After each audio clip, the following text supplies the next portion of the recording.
Criminals getting stopped by police can often use many violent methods to try and escape. But what happens when suspects try to seduce and flirt with cops to avoid sentences? Here are 4 examples of when this very situation was caught on camera. Starting with 48-year-old Kelly Barton, who drove into a lamppost while transporting a special needs patient for work. However, when police arrived, she was looking a little worse for wear. Kelly? Yes? How are you doing? Good. Kelly admits that she had too much to drink that evening, but doesn't admit to driving, despite it being her job. Unfortunately for her, though, security camera footage from the gas station proves that she was in fact behind the wheel, and is now facing charges of both DUI and neglect due to the responsibility she carried while driving with the patient. But as an ambulance pulls up to perform some tests on her, Kelly reveals that she has another trick up her sleeve, and begins repeatedly flirting with all of the officers at the scene. Look at you handsome. You want the light squad to check you, ma'am? Let them do what they gotta do. Come on, boys. How you feeling? Hey. I want the little young boys. Ask me how I'm feeling. Let the little young boys tell me. Let me tell you something. What I would do to you with your blue eyes. Well, let me check your blood sugar Okay. real quick. Look at him. Okay, great. Thank you. I would do him in a way that he won't admit. Hey, look. He can look tough all he wants, right? Don't let me get him. After multiple tests, it's clear to the officers that Kelly was way over the legal limits and is arrested for driving while intoxicated. And after struggling to get her into the police vehicle, she's sent on her way to the police station. But if you think Kelly was bold for talking to cops like that, 18-year-old Skylar Fluss is on a completely different level, going so far as to post this video to thousands of people bragging about how she got away with a DUI. I got out of a DUI and got let off with a warning. Skylar was pulled over after an officer saw her weaving around the road in a way that suggested she might not have been completely sober. But according to her video, she claims that using her flirtatious and quick wit, she managed to trick the officer and get away with a warning. I blew a 3.8 and he let me off with a f***ing warning and gave me his number and said we should meet for coffee or lunch. He was hot, so I'm getting lunch with him tomorrow. If her story is true, then the officer would be in serious trouble. But luckily, the officer in question recorded the entire interaction on his body cam, and the video tells a completely different story. Hello.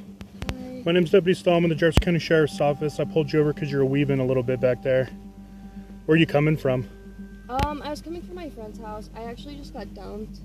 Okay. So I was like crying and like I'm really Okay. sorry. Were you on your phone and stuff too? I was trying to call him to get a hold of him because my heart hurts Okay. so bad. Well, I'm just concerned that you were weaving because of alcohol, but if you're on your phone, have you been drinking or anything tonight? No? Okay. The deputy then does give Skylar a card with the sheriff department's information on it, but it didn't include his personal number, and it didn't come with an invitation to dinner. Sounds like you're having a rough night, so I'm not going to add to that by writing you a ticket or anything, okay? So I'm just going to give you a warning. It's not a big deal. I just want to make sure you're okay. You were weaving a little bit, and I just want to make sure you're okay to operate the motor vehicle, and I believe you are.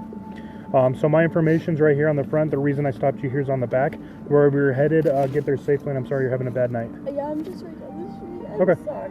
No, you're fine. Yeah, no, you don't need to apologize. I mean, you were weaving a little bit with no traffic out.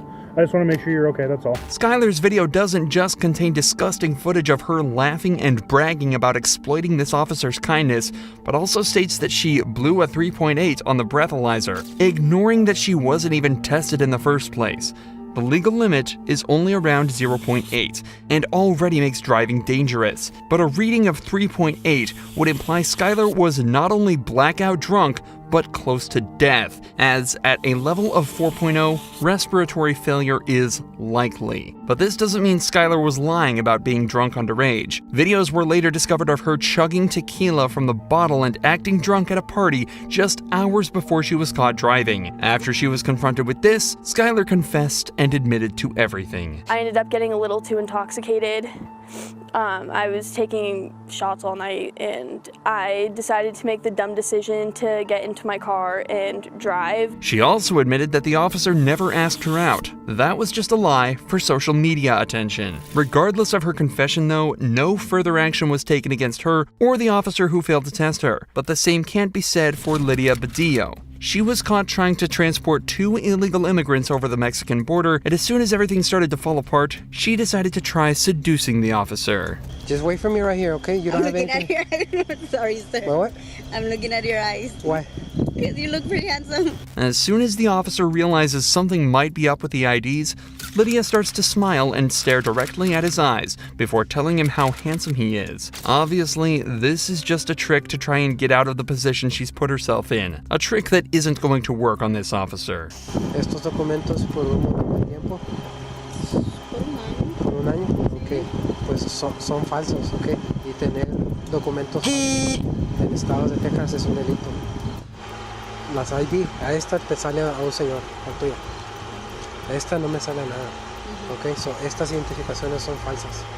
Okay. After running the woman's driver's licenses through the national database, the officer discovers that the ID numbers return completely wrong results, meaning that both of them are totally fake. It's later discovered that the 2 women with Lydia in the car are both illegal immigrants from El Salvador. What's worse is that they were being transported through a service that often forces women into debt bondage, where the people who transported them will make them pay off their debt through forced labor and sex work. So, while Lydia was arrested and the 2 women sent back over the border, they may have been saved from years of horrible treatment and abuse. One thing's for sure though, Lydia's attempt at flirting didn't work one bit. Unlike Brooke Teague's attempt, which actually worked out well. So well, it's rumored that her and the cop are still together to this day. Brooke was pulled over after an officer witnessed her swerving around the road slightly, a telltale sign that the driver was either intoxicated or in need of help. So he swiftly pulled her over, only to be greeted in a surprising way. Hey, I'm Officer Smith, Bentonville Police Department. Nice to meet you, Mr. Smith. I've never heard that before in a traffic stop. I appreciate that. Hey, so I'm just stopping you for improper lane use. Sorry, I was on the phone. You're on the phone? I'll be honest. Okay. Who are you on the phone with? My baby daddy. I'll show it to you too. Okay. Yeah. Zachary? Yeah. How much do you have to drink tonight? Only one drink. Just one drink? Yep. Yes, Final sir. answer? Miller. A Miller Lite? Yes. I won't lie to you, a Miller Lite. That's all you've had? Yes, sir. You can ask Zachary. I don't really want to talk to Zachary. I know you don't, but I'm just saying. Okay. In just this first minute of conversation, 2 things become clear immediately. Brooke has definitely had more than 1 beer to drink, and how well she and the officer seem to be getting along already. Both points that will get increasingly more obvious as the footage continues. Yeah, I can smell it from across the car. She's like, I had 1 Miller Lite. There's no, I wanted to say like, a Miller did that to you? Big Miller, 128 ounce Miller. Freaking bucket of Miller. All right, where we at on it? Awesome. Brooke? Yes. Teague. Am I saying that right? Teague? Yes. Like baseball league. Teague like baseball league. Yep. It helps people spell it because they never spell it correctly. Brooke then gets taken out for some sobriety tests, which take much longer than anticipated. You're making me giggle. I'm sorry. He makes me giggle too. It's okay. Okay. I snore. I'm from Sorry. Huntsville. We're supposed to be professional. I'm from here. Huntsville. Isn't going to make me snort.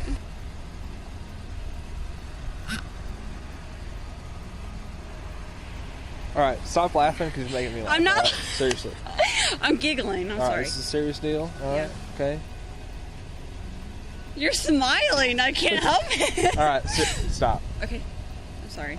Unfortunately, despite all the jokes, Brooke failed all the sobriety tests and was put under arrest. How much you've actually had a drink? I've had 2 Millers. 2 Millers now?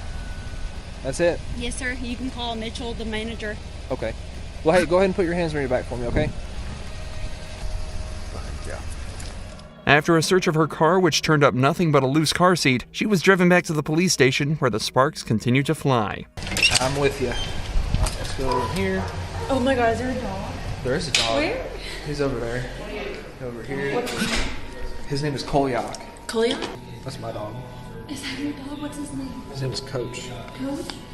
I have 3 dogs. I have a Rottweiler, Great Dane, and a Mastiff. Wow. Did I go to high school with you? I don't think so. Where'd you go to high school at? Bentonville? Yeah, not me. Where'd you go? Indiana. Valparaiso, Indiana. Where in Indiana? Valparaiso. I was raised from Bloomfield. Really? Yeah. Note that despite the obvious chemistry, Both Brooke and the officer have remained professional and are continuing to move on with the investigation. The officer had Brooke take a blood alcohol test where she blew 0.14%, almost twice the legal limit. Brooke still spent the night in jail to sober up and had her license suspended temporarily. But this interaction shows how respect and professionalism can make an investigation much, much easier. It's just unfortunate that this cop didn't meet Brooke at a bar. Maybe things would have ended with a night at his place instead of the jail.